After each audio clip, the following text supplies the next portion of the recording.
नमस्कार दोस्तों आज के लेक्चर में हम बात करेंगे शेयर मार्केट में सेंटीमेंट्स के खेल की। दोस्तों शेयर मार्केट लॉन्ग टर्म में कॉरपोरेट अर्निंग से चलती है, देश की जीडीपी ग्रोथ से चलती है, लेकिन अगर आप शॉर्ट टर्म की बात करें तो दोस्तों शॉर्ट टर्म में चलती है सेंटीमेंट से। अब दोस्तों ये सेंटीमेंट क्या भला है, इसको हम एक्सप्लेन करेंगे आज एक लेटेस्ट एग्जाम्पल से। दोस्तों पिछले एक हफ्ते में जो चाइनीज़ इक्विटी हैं और जो हांगकांग में लिस्टेड इक्विटीज़ हैं वो भी ज़्यादातर चाइना की ही हैं, वो लगभग 10% के आसपास बढ़ चुकी हैं।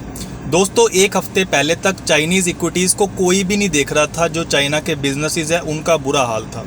लोग उनके बारे में तरह तरह की बेकार बातें बता रहे थे कि देखो चाइना के अंदर तो तानाशाही है, चाइना के अंदर तो जो है ऑटोक्रेटिक गवर्नमेंट है, जीडीपी ग्रोथ रेट घट रही है और वहाँ पे कंज्यूमर सेंटीमेंट लो है, प्रॉपर्टी मार्केट में बबल है, एक्सपोर्ट उनके हो नहीं रहे, दुनिया भर से उनका झगड़ा है। लेकिन दोस्तों अब फिर ऐसा क्या हो गया कि एक हफ्ते में चाइना की मार्केट, यानी कि जो चाइना की कंपनी है तो चाइना में लिस्टेड है या हांगकांग में है, तो वो लगभग 10% भागी दोस्तों सिर्फ एक हफ्ते में बढ़ गई, रेट बढ़ गया स्टॉक्स का। ऐसा क्या हो गया दोस्तों? बदली है सिर्फ इंफॉर्मेशन, यानी कि सेंटीमेंट बदल गया है। सेंटीमेंट दोस्तों, सेंटीमेंट पे फर्क पड़ता है दोस्तों न्यूज़ फ्लो का। अब न्यूज़ फ्लो क्या आया? अभी चाइना ने स्टिमुलस दी है अपनी इकोनॉमी को। अब किसी भी सरकार के पास स्टिमुलस देने के दो तरीके होते हैं, एक फिस्कल पॉलिसी होती है और एक मॉनेटरी पॉलिसी होती है। दोस्तों ध्यान से समझना, बड़ी इंपॉर्टेंट बात है, क्योंकि किसी भी कंट्री के पास ये दो ही हथियार होते हैं सरकार के पास। फिस्कल पॉलिसी का मतलब है कि सरकार खर्चा ज़्यादा करने लगे, अब चाहे उसके लिए उसे उधार ही क्यों ना लेना पड़े।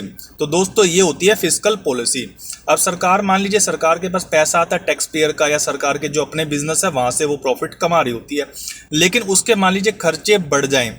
कैसे खर्चे बढ़ जाएंगे कि भैया उसको कहीं पे उसकी इकोनॉमी डाउन चल रही है तो वो चाहता है यार किसी ऐसी जगह इन्वेस्ट करे जहाँ पे जॉब्स जनरेट हो और लोगों को नौकरियाँ मिले, तो लोग ज़्यादा खर्चा करें और इकोनॉमी किक स्टार्ट हो, हमारी ग्रोथ रेट बढ़े। तो दोस्तों फिस्कल पॉलिसी का सीधा मतलब है कि सरकार उधार लेके भी जब खर्चा करना चाहे तो इसका मतलब है वो फिस्कल स्टिमुलस दे रहे हैं, क्योंकि सरकार अगर इन्वेस्टमेंट करेगी, खर्चा करेगी तो इकोनॉमी के अंदर ग्रोथ आएगी, यानी प्रोडक्शन एंड कंजप्शन दोनों बढ़ेंगे। दोस्तों मॉनेटरी पॉलिसी से थोड़ी सी अलग है, वो भी सरकार के हाथ में होती है। इसमें सरकार क्या करती है? खुद से खर्चा नहीं करती, वो क्या करती है? इंटरेस्ट रेट को कम कर देती है। अब इंटरेस्ट रेट कम होने से क्या होता है? जो प्रोड्यूसर्स हैं और जो कंज्यूमर्स हैं उनको थोड़ा सा पैसा कम देना पड़ता है ब्याज में।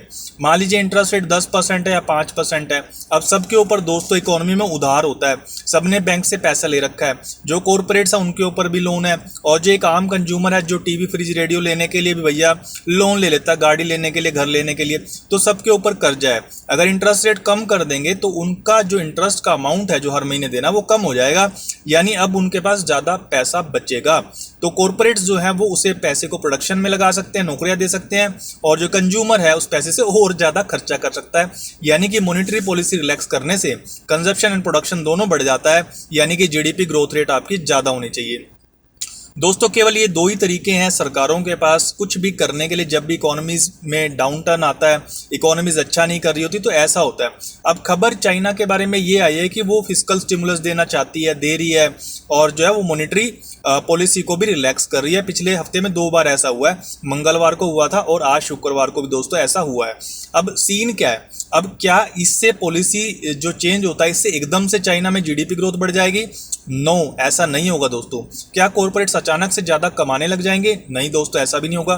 क्या कंज्यूमर आज ही खर्चा करने लग जाएगा? ऐसा भी नहीं होगा दोस्तों। कोई भी पॉलिसी जो है मैटेरियलाइज होने में टाइम लेगी, 2 साल का, 3 साल का, 5 साल का, और ऐसा भी हो सकता है कि मैटेरियलाइज होए ना, जैसा कि जापान में हुआ। जापान में दोस्तों 90s के दशक में ग्रोथ रुक गई, उन्होंने मॉनेटरी पॉलिसी को रिलैक्स करना शुरू कर दिया, इंटरेस्ट रेट लगभग 0 कर दिए, उसके बाद भी वहाँ पे कंजप्शन वापस नहीं आया दोस्तों, क्योंकि एज्ड पॉपुलेशन थी, लोग खरीदना ही नहीं चाहते थे, लोगों में कंजप्शन की फीलिंग ही नहीं आई दोस्तों। तो जापान की ग्रोथ उसके बाद 30 साल हो गए, नहीं हुई। तो क्या चाइना के साथ भी ऐसा ही होगा? ये दोस्तों कोई नहीं कह सकता कि चाइना में ये फिस्कल मॉनेटरी पॉलिसी लाने से ग्रोथ रेट बढ़ेगी एग्जैक्टली या नहीं, मगर एक उम्मीद है कि शायद बढ़ जाए। तो हुआ क्या, ये उम्मीद जो है, ये सेंटीमेंट जो है, इसने दोस्तों शेयर मार्केट को बढ़ा दिया। तो एक्चुअली डाटा जो मर्जी हो, लेकिन जब न्यूज़ फ्लो पॉजिटिव होता है तो दोस्तों शेयर मार्केट बढ़ जाती है। न्यूज़ फ्लो आपके सेंटीमेंट को प्रभावित करती है। जो इन्वेस्टर्स हैं, जो शेयर खरीदने वाले हैं, उनमें शेयर्स की डिमांड बढ़ जाती है और उस वजह से शेयर प्राइस दोस्तों ऊपर जाता है, ऊपर की तरफ जाता है, बढ़ जाता है। 10% मार्केट का बढ़ना दोस्तों एक हफ्ते में सब्सटेंशियल है। दोस्तों 10% मार्केट वैल्यू का बढ़ने का मतलब है आने वाले पूरे फ्यूचर में 10% कैश फ्लोज का ज्यादा होना, जो प्रेडिक्ट करना इतना आसान काम नहीं है। फिर भी मार्केट बढ़ गई दोस्तों, क्योंकि शेयर्स की डिमांड बढ़ गई, और शेयर्स की डिमांड बढ़ गई सेंटीमेंट्स की वजह से कि हाँ भाई अब चाइनीज सरकार जो है वो कुछ कर रही है। इसके अलावा दोस्तों सेंटीमेंट को न्यूज़ फ्लो के अलावा एक और चीज प्रभावित करती है, वो होते हैं दोस्तों पास्ट रिटर्न। अब इसका एग्जाम्पल हम देते हैं इंडिया को। अब इंडिया में आजकल क्या सीन है भैया, पिछले 4 सालों में रिटर्न शेयर मार्केट से जबरदस्त रहे हैं। अगर आपने पिछले 4 साल में पैसा लगाया तो किसी के पैसे दुगने हो गए, किसी के 3 गुने हो गए, किसी के 4 गुना हो गए, कोई शेयर तो भैया 10-20 गुना भी हो गया। तो लोगों की भैया मौज होगी। अब मान लीजिए शेयर मार्केट से लोग पैसा कमा रहे हैं, लोगों ने मान लीजिए 2023 में पैसा कमाया है, तो वो बाकियों को क्या कहेंगे, हाँ जी देखो हमने बड़ा पैसा कमाया। तो वो भी खुश है, आगे भी एक खुशी वाला मैसेज दे रहे हैं, पॉजिटिव सेंटीमेंट है। यानी सेंटीमेंट पे पास्ट रिटर्न्स का फर्क पड़ता है। अगर पास्ट रिटर्न्स अच्छे हैं तो सेंटीमेंट बढ़िया होगा, और अगर पास्ट रिटर्न्स बेकार हैं, पिछले 1 साल में, 6 महीने में, इवन हफ्ते 10 दिन में दोस्तों सेंटीमेंट चेंज होने लग जाता है। अगर पिछले 2 महीने में पीएसयू स्टॉक नहीं चले ना, तो उसको लेके सेंटीमेंट दोस्तों नेगेटिव हो जाएगा। इंसान के इमोशंस जो है दिन में 2-3 बार बदल जाते हैं। तो हमने सीखा कि सेंटीमेंट स्टॉक मार्केट को डे टू डे बेसिस पे प्रभावित करते हैं। इवन वो 2-3 महीने, 4 महीने के, 6 महीने तक भी सेंटीमेंट्स जो है वो आगे मार्केट को ले जा सकते हैं। लेकिन सेंटीमेंट्स पे न्यूज़ फ्लो का बड़ा फर्क पड़ता है दोस्तों, और पास रिटर्न का पड़ता है। और न्यूज़ फ्लो का कोई भरोसा नहीं है। आज कोई अच्छी न्यूज़ आ गई, मान लीजिए आईटी सेक्टर को देख लीजिए, 10 दिन पहले एक बैड न्यूज़ आई तो भैया आईटी सेक्टर 3% गिर गया। आज एक अच्छी न्यूज़ आ गई, एक्सेंचर है यूएस के अंदर आईटी कंपनी, उसने अच्छी गाइडेंस दे दी तो आईटी स्टॉक्स 4% बढ़ गए। तो न्यूज़ दोस्तों बड़ी तेजी से चेंज भी होती है, इसीलिए शॉर्ट टर्म में शेयर प्राइस की मूवमेंट को प्रेडिक्ट करना बड़ा मुश्किल होता है। तो आज हमने इस वीडियो के अंदर क्या सीखा, हमने सीखा कि शेयर मार्केट पे शॉर्ट टर्म में दिनों के हिसाब से, अभी के हिसाब से जो है वो सेंटीमेंट्स का प्रभाव पड़ता है। और सेंटीमेंट्स 2 चीज़ों से डिसाइडेड होते हैं, एक तो न्यूज़ फ्लो कैसा आ रहा है, दूसरा पास्ट रिटर्न्स कैसे रहे हैं। धन्यवाद दोस्तों, शुक्रिया।